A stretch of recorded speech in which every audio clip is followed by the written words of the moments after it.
السلام عليكم ومرحبا بكم. النهارده هنتكلم عن موضوع جديد ومهم وبيثير ناس كتير. يا دكتور انا باخد دواء للضغط وبعد ما باخد الدواء ده بيحصل لي كحه او شرقه.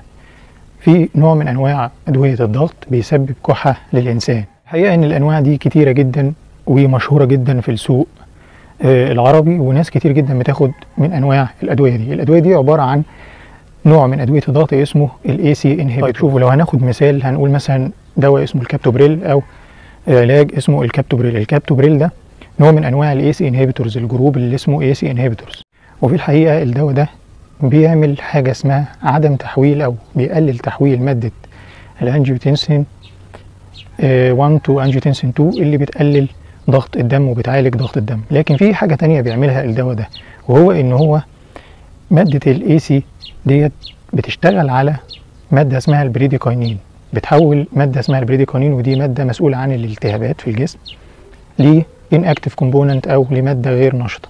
طبعا لما نقلل الاي سي دوت بيبدا يتقلل تحويل البريديكاينين النشط لماده غير نشطه، فبيزداد معامل الالتهاب ده في الدم، فيبدا الانسان يحس بشرقه او كحه خاصه في الرئتين. احيانا بعض الناس بتشتكي من حاجه اسمها انجيو اديما، انتفاخ في الوجه والحنجره، وساعات بيوصل للاختناق وتبقى حاله حرجه.